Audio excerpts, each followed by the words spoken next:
In this lesson, we're going to take a look at something called related rates.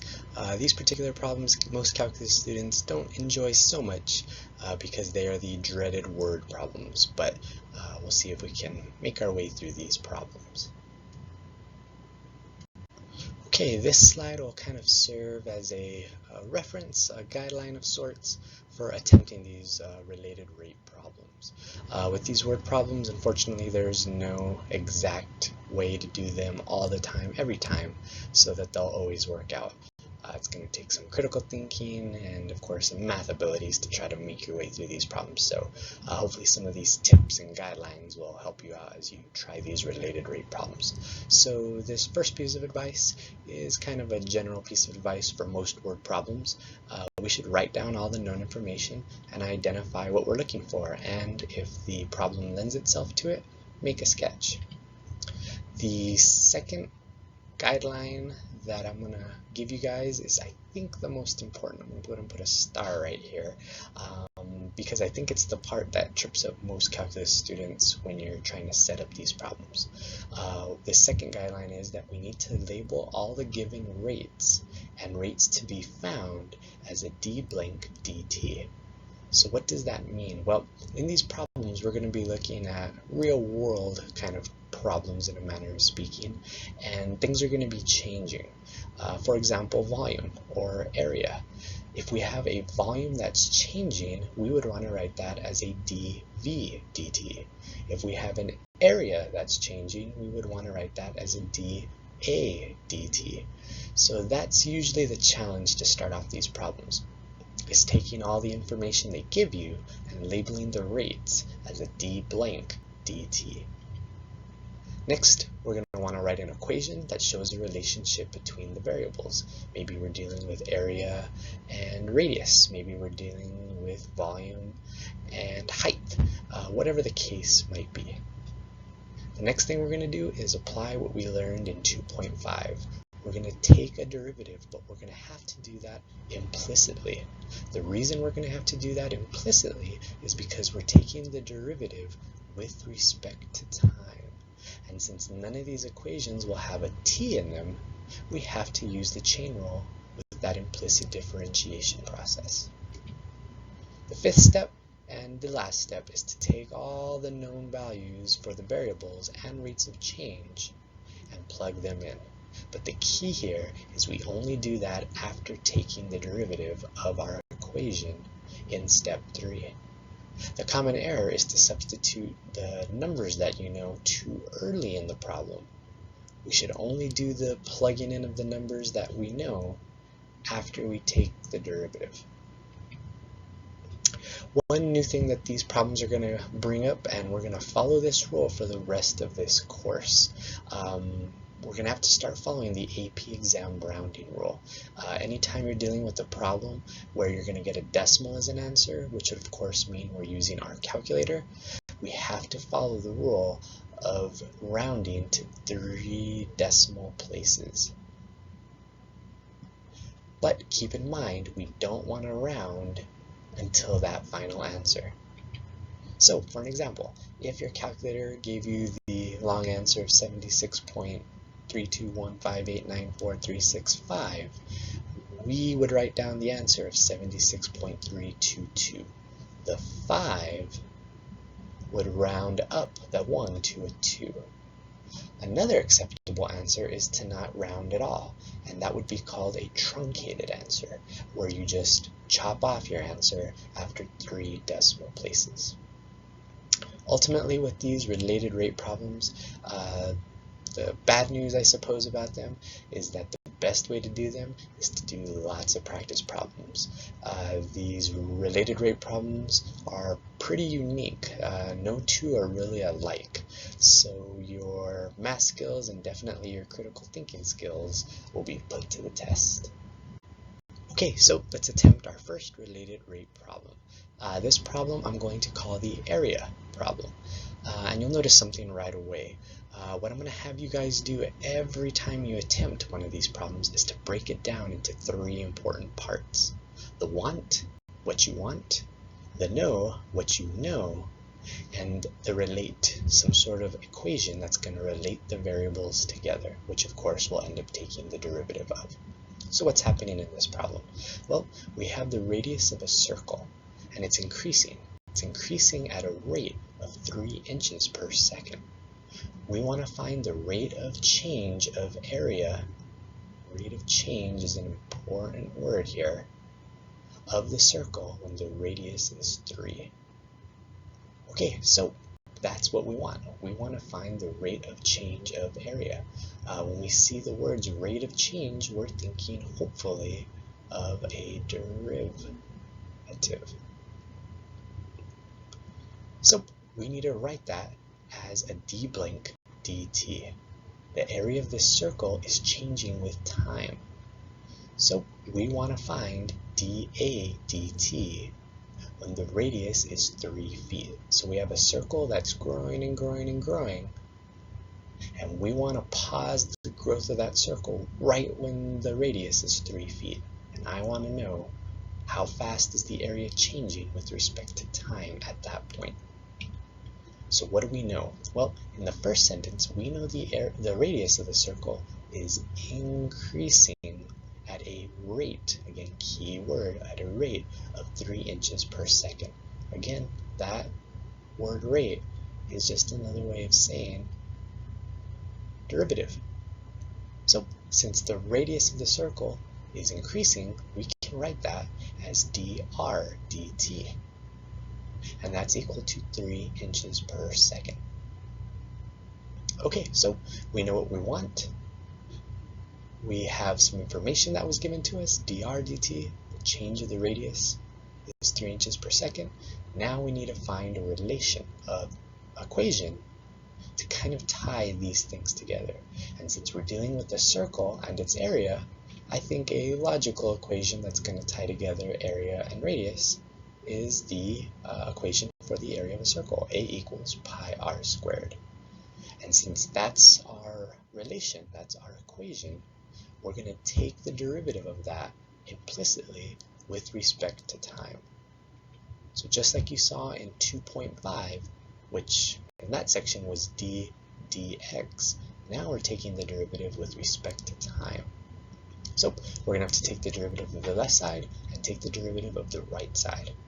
What's the derivative of a with respect to time?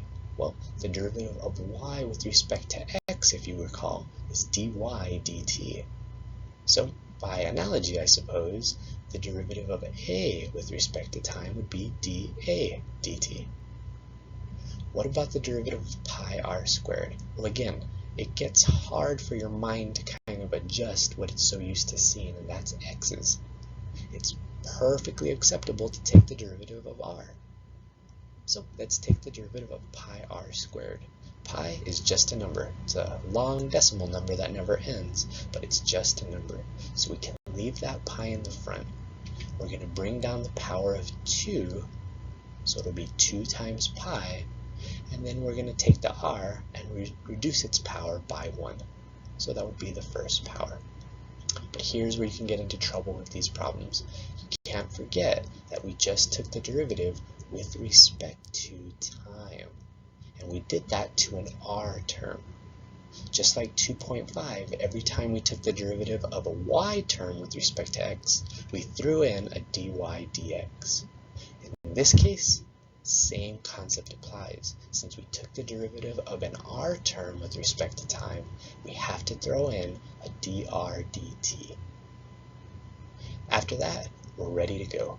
We can take all the information we know and plug it in. We're looking for dA dt, so we just need to plug in r and dr dt. And you'll notice something over on the left side of the 1. I changed the 3 feet over to inches because we need all the units to match up. So 3 feet is 36 inches. We'll plug that in for r, and we'll plug in our dr dt, which we know is 3 inches per second. After that, we can just run through the arithmetic. I'm going to give you 2 answers. I'm going to give you the exact answer, 216 pi inches squared per second. Or if you need the decimal, just to practice our new rounding rule of 3 decimal places, that would be 678.6 0.584 inches squared per second. Okay, the next example I'm going to call the vehicle problem.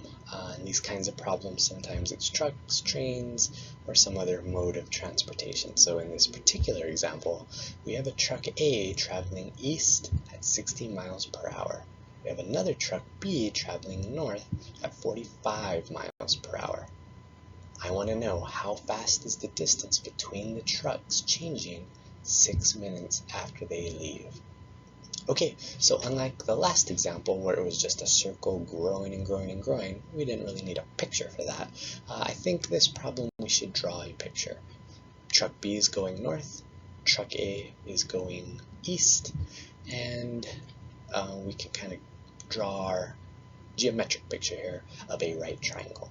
I'm going to, of course, call the vertical distance y, I'm going to call the horizontal distance x, and then just to kind of keep the pattern going, I'll call the distance between truck A and truck B z. So truck B is traveling out from our starting point right here, north. Truck A is traveling out east, and we want to know after 6 minutes how fast is the distance between them, that's z, changing. So that's what we want. Since I called that distance z, and since that's growing as those trucks keep on going and going further and further away, we're looking for dz dt, the change of z with respect to time after 6 minutes. The other thing I'm going to do in the want is change minutes over to hours. Since we're given velocities in terms of miles per hour, I need to change that 6 minutes over to units of hours, which is 1/10 of an hour. Okay, so what do we know? Well, we know truck A is going 60 miles per hour. We know truck B is going 45 miles per hour. Since I called the direction truck A travels x, I'm going to need to call that dx dt. Since I called the direction that truck B is traveling y, that's going to be dy dt. And remember, these trucks keep on moving. Even though I have a right triangle drawn here and it's not growing, this right triangle is getting bigger and bigger as these two trucks keep getting further and further away from their starting point. Okay, so that's what we want. That's what we know. We need an equation that's going to relate the x, the y, and the z. And I hope a very obvious equation that would relate those three to you would be the Pythagorean theorem. X squared plus y squared equals z squared. Once we have that relation, just like the last example, we need to take the derivative with respect to time. So let's take the derivative of each of these terms with respect to time, and just keep in mind, since none of them are t's, we're going to have to throw in an extra piece after we take the derivative. So the derivative of x squared normally is just 2x. But since we took the derivative with respect to time, which is a different variable, we need to throw in a dx dt. The same can be said for y. The derivative of y squared is 2y, but since we took the derivative with respect to a different variable, we need to throw in dy dt. Same for z squared. The derivative of z squared is 2z, but again, since we took the derivative with respect to time, we need to throw in a dz dt. You'll notice we can simplify our equation real quick here. All those 2's, since they're in all terms of the equation, we can cancel out, and we're left with that equation. So what we're trying to find is dz dt, which means we need to know x, y, and z, dx, and dt. But unfortunately, all we know right now is dx is 60, dy, dt is 45. So how are we going to find x, y, and z? Well, the distance x corresponds to how far truck A travels. The distance y corresponds to how far truck B travels. And since we're kind of pausing time after 6 minutes, that distance x and y we can find. We just have to remember that the distance is always a velocity times the time that something traveled for that. So we can find how far truck A travels, and we can find the distance truck B travels.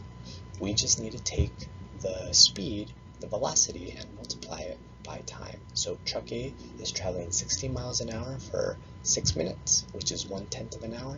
so that truck went 6 miles. Truck B is traveling 45 miles an hour for 1/10 of an hour, or 6 minutes. So that truck went 4.5 miles. I'll go ahead and label that in our triangle.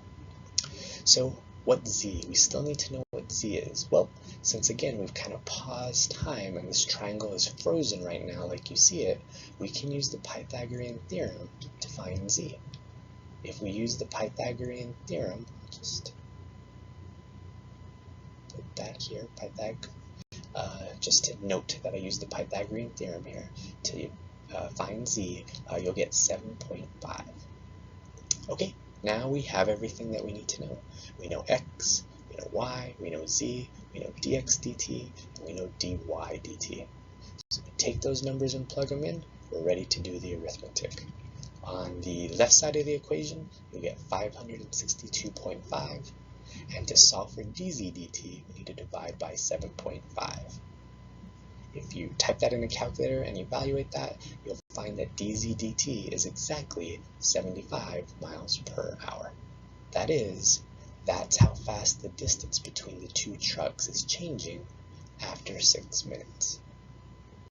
Okay, now we're going to take a look at the classic falling ladder problem.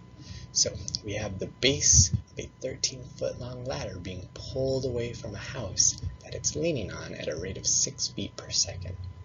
We want to find the rate the top of the ladder is moving when the base of the ladder is 12 feet from the building. So I think a good start here is to get a visual of what's going on. We have this 13-foot long ladder leaning up against a wall, and as the bottom of the ladder slides away from the wall, I want to know how fast the top of the ladder falls. So you can see the two arrows here. We're pulling the ladder away from the bottom, and of course the top of the ladder is falling along the wall. So we're pulling the ladder away at 6 feet per second. The ladder is 13 feet long, and we're going to pause time. We're going to pause time right when the base of the ladder is 12 feet from the building. Of course, right after that, it's going to be further away, but we're pausing time right where you see this picture here. Okay, so we don't have any variables or anything labeled here. We just have some links. So we got to give some letters to this picture here. I'm going to call x the distance from the wall to the base of the ladder, and I'm going to call y the distance from the top of the ladder to the floor. Okay, so since we're looking for how fast the top of the ladder is falling, and I called that distance y, we're looking for dy dt. And we're looking for dy dt when the base of the ladder is 12 feet from the wall. Since I called that distance x, x is going to be equal to 12. Okay, so what do we know? Well, we know one thing about this problem. We're pulling the bottom of the ladder at a rate of 6 feet per second. Again, don't forget the word rate is talking about a derivative. Again, the word rate is talking about the concept of a derivative. So, since we're pulling the base of the ladder at 6 feet per second, and that matches up with our variable x, we're pulling it in the x direction. That's going to be dx dt, which is again 6 feet per second. Okay, so we have what we want, we have what we know. Now we need to find an equation that is going to relate all of these variables together. And just like the truck problem, the equation that's going to relate these three things together is the Pythagorean theorem. Since we've made a right triangle with the wall, the ground, and the ladder, we can say that x squared plus y squared is equal to 13 squared. But unlike that last problem, it's not a z squared. In that last problem, that distance was getting bigger and bigger and bigger. In this problem, the ladder is a fixed length. It's not growing or shrinking. So it's just 13 squared. Once we have the equation that we're using to relate all our variables, we're ready to take the derivative implicitly with respect to time. And just like in the last example, the derivative of x squared with respect to time is 2x dx dt. The derivative of y squared with respect to time is 2y dy dt. In this problem, the derivative of 13 squared, which is a constant, would be 0. After that, we're ready to plug in. We know x is 12, we know dx dt is 6, we're looking for dy dt, but we're stuck here for a moment. We don't know what y is. So can we figure out how far from the bottom of the wall the top of the ladder is? Well, we can. What is y? Y is the height of the ladder when the base is 12 feet away from the wall. And again, since we're looking at a right triangle, we're making a special right triangle in this particular case. You can use the Pythagorean theorem to find y is equal to 5. Or if you happen to know the special right triangle 5, 12, 13, you can plug in y as 5. Okay, so let's go ahead and do that. X is 12, dx dt is 6, y is 5, and now we can solve for dy dt. If we subtract the 2 times 12 times 6 to the other side and divide by 2 times 5, we'll end up with a final answer of negative 14.4 feet per second. So we're getting a negative answer, and that's worth talking about since these are supposed to be real-world problems. You might think maybe that negative answers wouldn't make sense, but in this particular case it does. All that means is we're dealing with a downward rate. Since the ladder's falling in the negative direction, its rate must also be negative. Next, we're going to take a look at what I'll call the volume problem. And in this particular problem, it's the volume of a cone. Gravel is falling onto a conical, that's a fancy way of just saying cone, pile at a rate of 10 cubic feet per minute. The diameter of the pile is 5 times the height. Find the rate of change, again, very key word here, rate of change again, meaning derivative, of the height of the pile when the pile is 10 feet high. Okay, so what do we want? Well, again, we want to find the rate of change of the height. Since that's a derivative, we need to write that as a d blank dt. We are looking for dh dt, the height of the pile, when the pile is 10 feet high. So h is equal to 10. So we have this cone that's getting bigger and bigger and bigger, and I want to pause time right when the height of the pile is 10 feet. Okay, so what do we know? Well, from the very first sentence, we know that gravel is falling onto this conical pile at a rate of 10 cubic feet per minute. This one you have to read between the lines a little bit and just realize that cubic feet are units of volume. So that's telling us that the volume is changing at 10 cubic feet per minute. So dv dt is equal to 10. One other thing we know, and it's the second sentence. They tell us that the diameter of the pile is 5 times the height. So d is equal to 5h. And we'll see what we can do with that in a moment. Okay, so we need an equation that's going to relate the height and the diameter possibly, and the volume, most importantly. And since we're dealing with a cone, the volume of a cone, the formula for the volume of a cone is 1/3 pi r squared times h. So in the past examples, we've taken the derivative right away at this step. But here would be the problem with doing that. We have two letters in our equation, r and h, and they're being multiplied. If we were to take the derivative at this point, we would need to apply the product rule.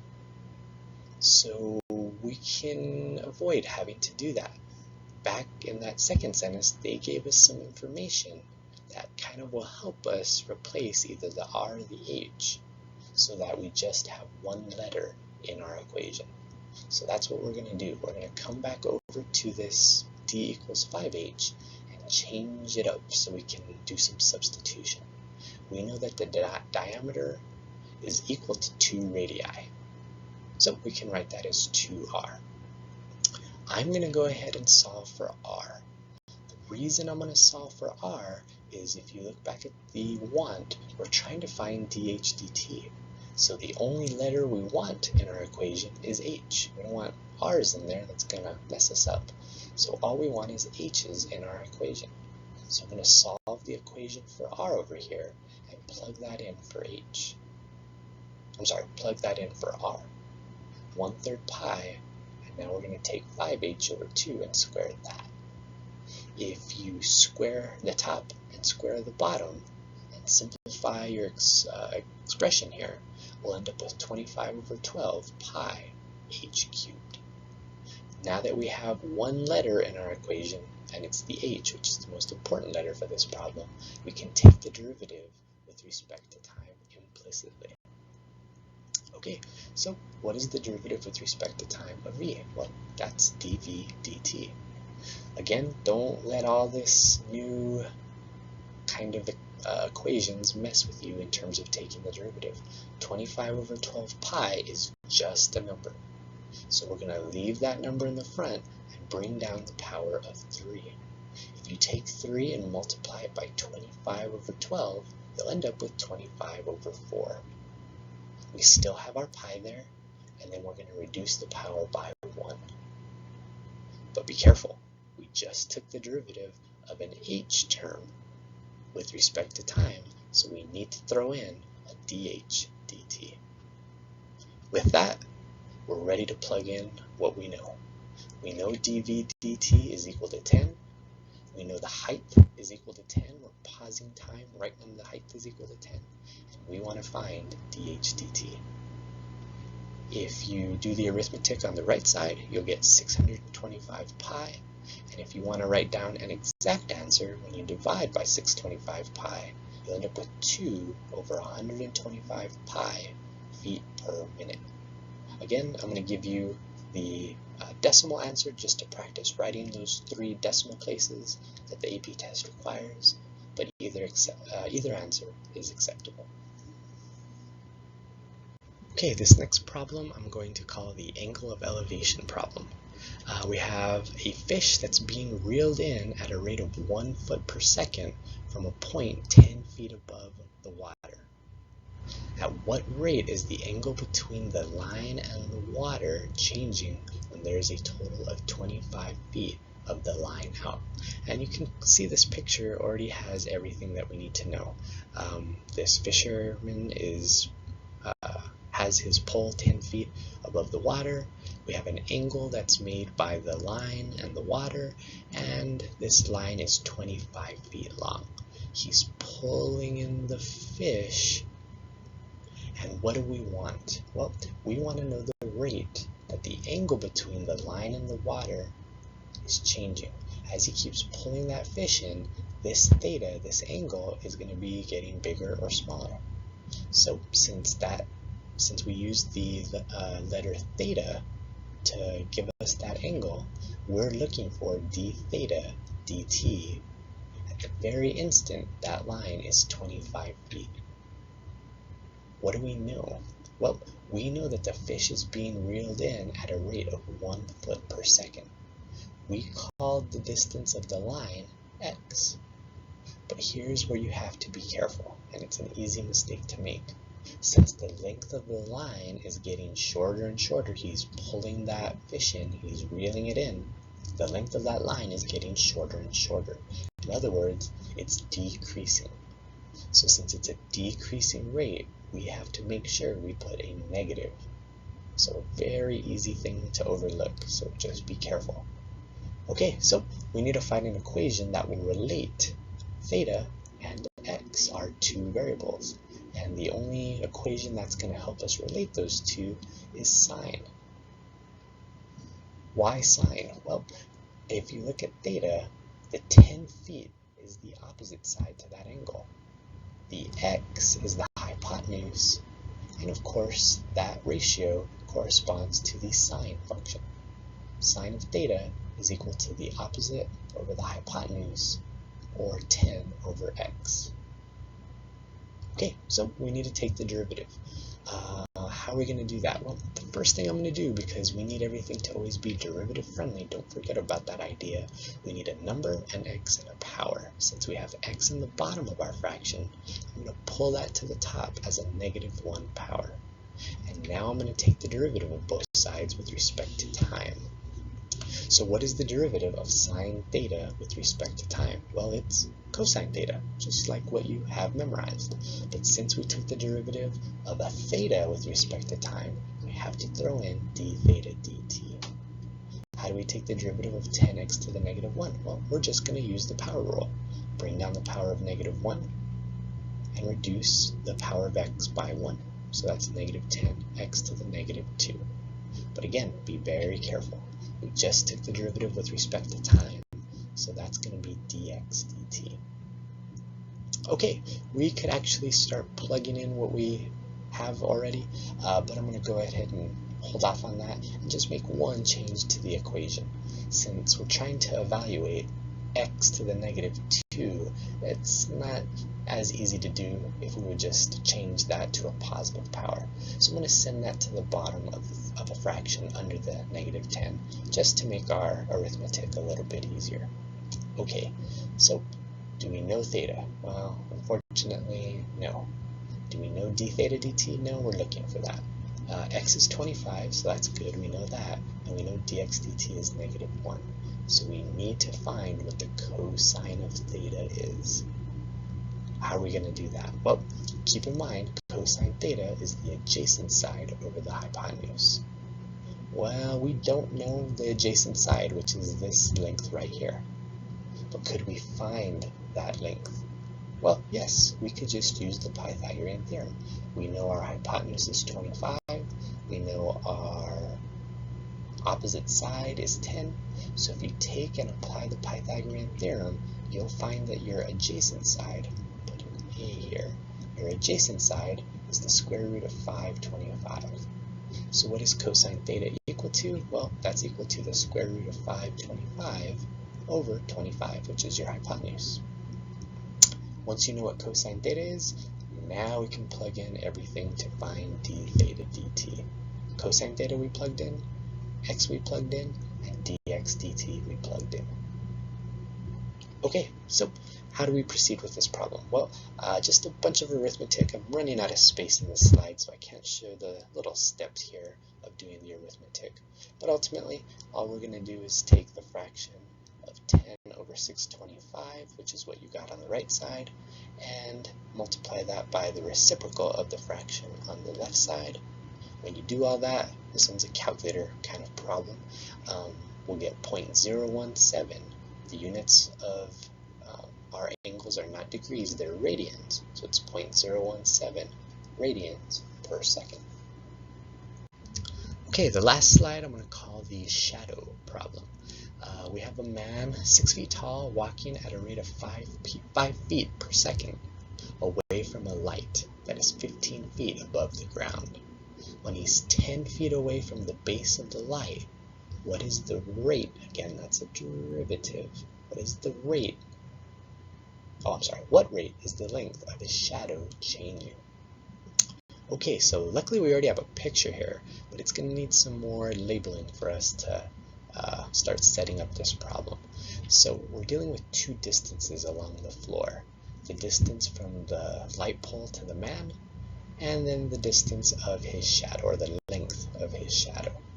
So we have two different lengths here. I'm going to call the distance between the light pole and the man x, and I'm going to call the length of his shadow s.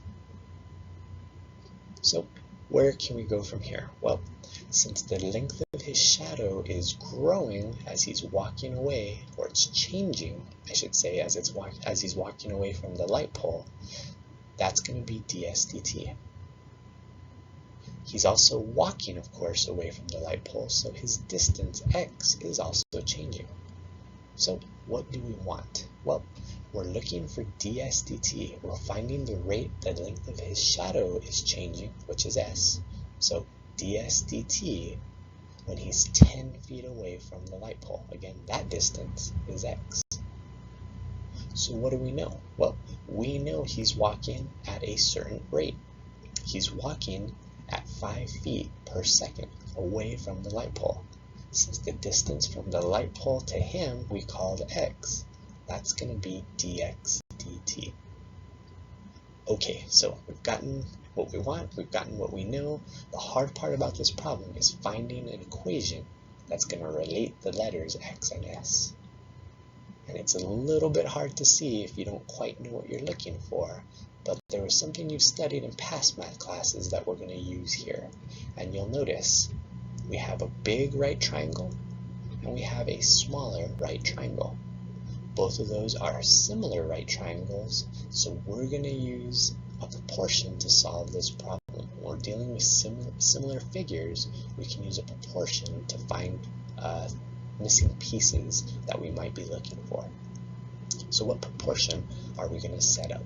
Well, there's many ways to set up a proportion, but the way I'm going to choose to do it is I'm going to take the height of the big right triangle, which is 15, and divide that by the height of the little right triangle, which is 6. Since I decided to set that fraction up in that way, I have to do the other fraction the same way. The bottom of the big right triangle, the length of the bottom of the big right triangle, is the distance x plus the distance s, or x plus s. The distance, or the length of the small right triangle, is the length s. Okay, so now that we've set up a proportion with our variables, we can attempt to take a derivative. But I wouldn't take the derivative here. That's going to require some work, and I think we might be able to simplify this before we attempt taking a derivative. So first thing I'm going to do is hopefully what you remember about solving proportions from before this class. I'm going to do that thing called cross multiplying. I'm going to take the diagonals and multiply them. The next thing I'm going to do, since I see two s terms, is combine them. I'm going to subtract the 6s to the other side. The next thing I'm going to do is divide by 9. I didn't have to do that, but I know we're looking for ds dt, so it'd be really nice just to get the s by itself right away. Okay, now that we've done that, we're ready to take the derivative with respect to time. What is the derivative of s with respect to time? Well, that's just ds dt. What is the derivative of 2/3 x with respect to time? Well, the derivative of 2/3 x is just 2/3. But since we took the derivative of an x term with respect to time, we need to throw in dx dt. And what I think kind of seems like a pretty difficult problem is now down to a very simple problem. We're looking for ds dt, and all we need to do is plug in dx dt. 2/3 times 5, and I'm going to write this in terms of a decimal, is 3.333 feet per second. That is the rate at which the length of his shadow is changing.